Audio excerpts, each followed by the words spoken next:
Ayon sa Biblia, may isang lugar sa mundong ito kung saan may 4 na bumagsak na anghel, na iginapos para sa isang partikular na yugto ng kasaysayan. Sila ay pakakawalan lamang, para sa isang tiyak na misyon ng pagkawasak. May isang lugar sa mundong ito na sumisimbolo sa paghuhukom ng Diyos at may kaugnayan sa labanan ng Armageddon. Ang lugar na tinutukoy ko ay ang Ilog Euphrates. Ang Ilog Euphrates ay binanggit sa unang aklat ng Biblia, at maging sa huling aklat nito. At kung nauunawaan mo ang mga hula sa Biblia, malalaman mo kung bakit napakahalaga ng ilog na ito. Sa Genesis Kabanata 2, binanggit ang Ilog Euphrates bilang isa sa mga ilog na dumadaloy mula sa Hardin ng Eden. At sa huling aklat ng Biblia, ang aklat ng Pahayag. Inihayag ng salita ng Diyos na may isang nakakakilabot na bagay na nakakadena sa ilalim ng Ilog Euphrates, isang bagay na maghahanda sa daan para sa Armageddon.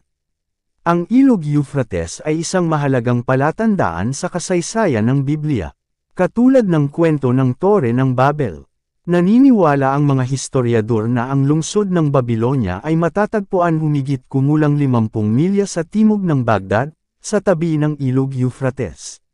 Noong panahong iyon, kung kailan iisa lamang ang wika ng buong sangkatauhan, sinabi nila sa isa't isa, "Halika, magtayo tayo ng isang dakilang lungsod para sa ating sarili na may isang tore na aabot sa langit. Sa ganitong paraan, magiging tanyag tayo at hindi magkakawatak-watak sa buong mundo." Ngunit bumaba ang Panginoon upang tingnan ang lungsod at ang tore na itinatayo ng mga tao. Sinabi niya, "Tingnan ninyo, ang mga tao ay nagkakaisa at iisa ang kanilang wika. Dahil dito, walang anumang plano nila ang magiging imposible para sa kanila. Halika, bumaba tayo at guluhin natin ang kanilang wika upang hindi sila magkaintindihan." Sa ganitong paraan, pinakalat sila ng Panginoon sa buong mundo, at tumigil sila sa pagtatayo ng lungsod. Ngunit paano naman ang hinaharap? Ano ang nakatakdang mangyari sa Ilog Euphrates? Sa aklat ng Pahayag, sa ika-6 na paghuhukom ng trumpeta ng Diyos, sinabi sa atin ng Pahayag Kabanata 9 na may isang tinig mula sa 4 na sungay ng gintong dambana na nasa harapan ng Diyos. Ang tinig na ito ay nag-utos sa isang anghel ng Diyos na palayain ang 4 na anghel na iginapos sa dakilang Ilog Euphrates.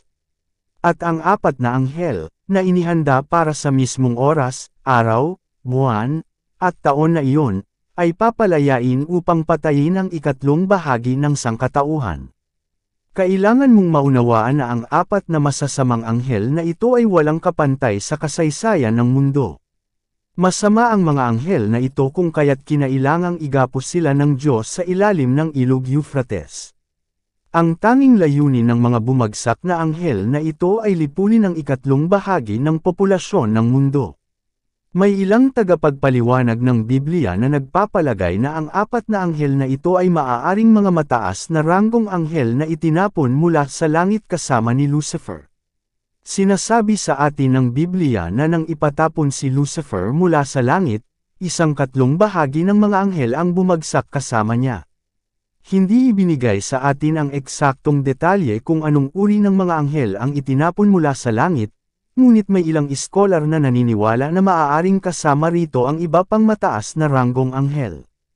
Ang argumentong ito ay nagmumula sa katotohanang napakalakas ng 4 na anghel na ito kaya't napagpasyahan ng Diyos na igapos sila hanggang sa panahon ng kapigatian. At kapag sila ay pinalaya, pangungunahan nila ang isang hukbo ng 200 milyong mangangabayo. Ngunit ang tanong ay, ito ba ay isang simbolo ng isang makalangit na hukbong demonyo, o ito ba ay isang modernong hukbo? May ilang Kristiyanong tagapagpaliwanag ng Biblia na nagmumungkahi na ang 4 na anghel na ito sa ilalim ng Ilog Euphrates ay mga mataas na ranggong bumagsak na anghel, batay sa sinasabi sa mga taga-Efeso Kapitulo 6 versikulo 12. Sapagkat hindi tayo nakikipaglaban sa mga tao, kundi sa mga pinuno, sa mga may kapangyarihan, sa mga tagapamahala ng kadilimang umiiral sa sanlibutang ito, sa mga hukbong espiritual ng kasamaan sa himpapawid. Ang dyablo ay may kaharian. Ito ay ang kaharian ng kadiliman.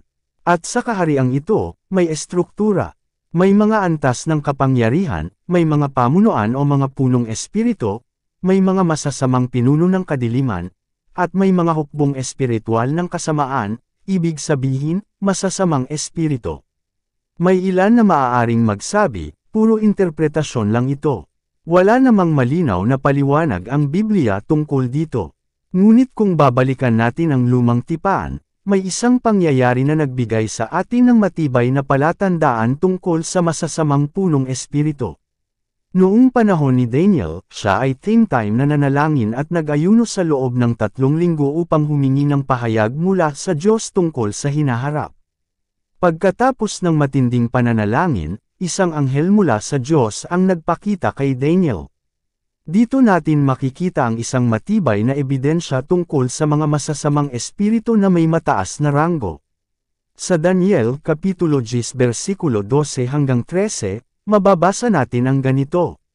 Sinabi pa niya sa akin, huwag kang matakot, Daniel, sapagkat mula pa nang nagpakumbaba ka sa harapan ng Diyos upang magkaroon ka ng pangunawa, dininig na ang iyong dalangin. Kaya naparito ako. Ngunit pinigilan ako ng pinuno ng kaharian ng Persia sa loob ng 21 araw, hanggang sa dumating si Miguel, isa sa mga pangunahing pinuno na sumaklolo sa akin sapagkat naiwan ako noong nag-iisa kasama ng mga hari ng Persia.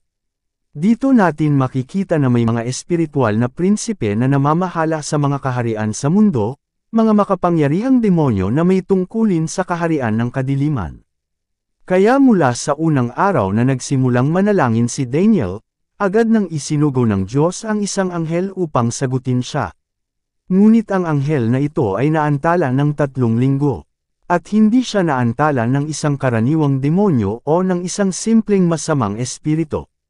Siya ay hinarang ng isang pamunuan, isang mataas na ranggong espiritu ng kasamaan. Napakalakas ng espiritong ito kaya't kinailangan pang dumating si Miguel, ang arkanghel ng Diyos, upang tumulong at lumaban sa prinsipe ng kaharian ng Persia. Dahil dito, makikita natin na may batayan ang interpretasyon.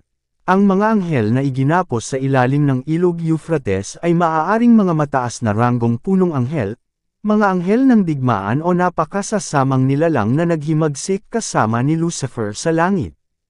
Hindi natin tiyak ang lahat ng detalye, ngunit anuman ang kanilang tunay na pinagmulan, isang bagay ang malinaw, hindi sila ordinaryong mga anghel. At ayon sa Biblia, kapag sila ay pinalaya, may kapangyarihan silang patayin ang 3 bahagi ng sangkatauhan. Isa sa mga pangunahing kaganapan bago maganap ang Armageddon ay ang pagkatuyo ng ilog Euphrates. Kapag natuyo ang ilog na ito, magkakaroon ng daan ang isang makapangyarihang hukbo mula sa silangan upang tumawid patungo sa lambak ng Armageddon. Ang Armageddon ay maituturing na digmaan ng lahat ng digmaan. Sa panahong ito, tipunin ng Antikristo ang lahat ng taong nasa ilalim ng kanyang impluwensya. Ang mga taong ito, na tapat sa Antikristo, ay bubuo ng kanilang hukbo upang labanan ang mga tao ng Diyos. Sa labang ito, sinasabi sa Pahayag Kapitulo 19. Pagkatapos, nakita kong nabuksan ang langit, at may isang puting kabayong nakatayo roon. Ang nakasakay dito ay tinatawag na tapat at totoo, sapagkat siya ay humahatol ng may katarungan at nakikipagdigma ng matuwid. Ang hukbo ng langit, na nakadamit ng pinakamaputing lino, ay sumusunod sa kanya sakay ng puting mga kabayo. Pagkatapos, nakita ko ang halimaw at ang mga hari ng mundo kasama ang kanilang hukbo na nagtitipon upang labanan ang nakasakay sa puting kabayo at ang kanyang hukbo. Ngunit malapit ng pamunuan ni Hesukristo ang isang hukbong makalangit upang ganap na talunin ang mga kaaway ng Diyos, ang mga taong lumalaban sa kanyang kapangyarihan at hinahamak ang kanyang kabanalan.